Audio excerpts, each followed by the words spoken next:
It's a beautiful morning in downtown New York City. From the way things look, it's a typical day in a typical neighborhood. But this neighborhood isn't typical at all, because right behind me is what they called Ground Zero. It was here that on September 11th, 2001, a terrible tragedy happened. 2 planes crashed into the World Trade Towers that used to be right there. But the buildings aren't there anymore because they collapsed, and it was a very dangerous and a very frightening time for everybody. The World Trade Center used to tower over this neighborhood. But after September 11th, all that was left was dust and debris.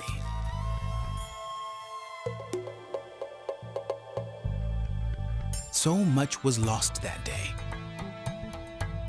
Rescue teams worked day and night to help people that were in trouble and get everyone back home. It takes a long time to recover from something so terrible, but as you can see, people are working hard to put their neighborhood and lives back together. They're focusing on the future, and they're determined to fill that future with hope. Here's a book that's all about the message of hope. It's about a man who lives in a dark and gloomy place, which is how this neighborhood seemed right after the tragedy. But he has hope in his heart, and he discovers that that hope changes his world. His story is found in The Tin Forest. The Tin Forest, written by Helen Ward, illustrated by Wayne Anderson, and read by me, Jeff Bridges. There was once a wide, windswept place near nowhere and close to forgotten that was filled with all the things that no one wanted. Right in the middle was a small house with small windows that looked out on other people's garbage and bad weather. In the house lived an old man. Every day, he tried to clear away the garbage, sifting and sorting, burning and burying. And every night, the old man dreamed.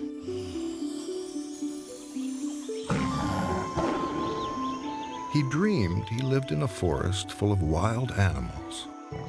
There were colorful birds, tropical trees, exotic flowers, toucans, tree frogs, and tigers.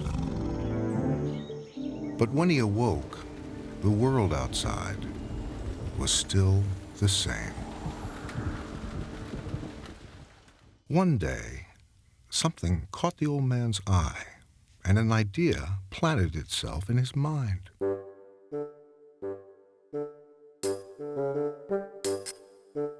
The idea grew roots and sprouted. It grew leaves. It grew branches. It grew bigger and bigger. Under the old man's hand, a forest emerged. A forest made of garbage. A forest made of tin. It was not the forest of his dreams, but it was a forest just the same.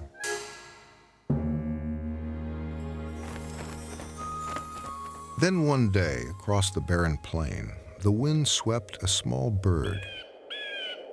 The old man spilled crumbs from his sandwich onto the ground.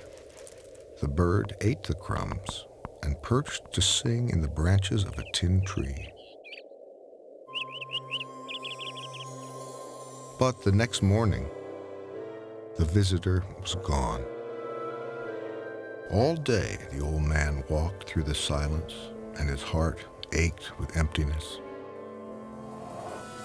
That night, by moonlight, he made a wish. In the morning, the old man woke to the sound of birdsong. The visitor had returned, and his mate had come with him. The birds carried seeds in their beaks. They dropped them to the dry ground.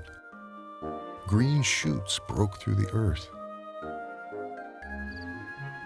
Soon, the song of birds mingled with the buzzing of insects and the rustle of leaves. Time passed. Small creatures appeared, creeping among the forest of trees. Wild animals slipped through the green shadows.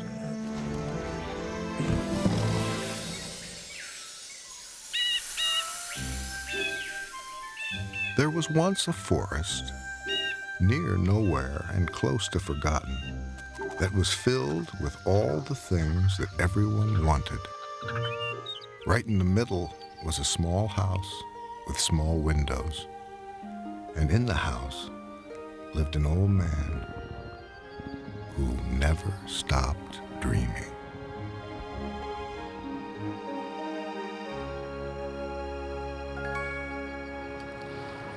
With hope and a dream, the man in the tin forest turned a gray wasteland into a beautiful forest. And just as he brought life into a place that was empty, so too have the people in this neighborhood done after September 11th. Another place that's thriving is this elementary school, PS 234. The kids were just a few days into a new school year on that morning. And just like everyone else in this neighborhood, they had to leave quickly and stay away till it was safe to return. Soon after they had arrived for school that day, the kids at PS 234 had to rush from their classrooms and go to safety. They left their school and neighborhood and didn't return until months later. During that time, they went to another school in a building far away from the danger. This school, St. Bernard's, hadn't been used for years and didn't have many desks or chairs. It was uncomfortable, but the students were determined to be brave and make the best of the situation.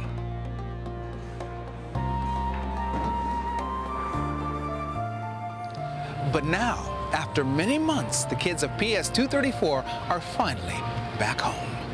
Come on. Hi, you guys. Hi. How you doing? Good. If it's all right with you, I wanted to talk a little bit about what happened on September 11th. Is that all right with you guys? Yeah. Because for me, I live in California, which is 3,000 miles away, and it was incredibly scary for me watching it on television, but I can't even imagine what it would have been like being this close. Right out the window there, you could see the towers. What was it like for you guys on that day? My friend's dad all of a sudden came running and saying, "Oh my God, something happened really scary, and there's this plane that crashed into the Twin Towers." It was just scary because I saw lots of debris coming out, and I saw the fire. I kept saying to my stepdad, "It's gonna fall down, it's gonna fall down," and he kept saying, "No, it's not," and then a few seconds later, it just fell right down, and I was stuck in a whole crowd of people. I was also worried about my mom, and so I just was really stressed. I want to talk for a second about some of the things that are on the table here. I find it extraordinary that you guys received thousands of gifts from people all over the world. My favorite gift that I got was a little stuffed animal.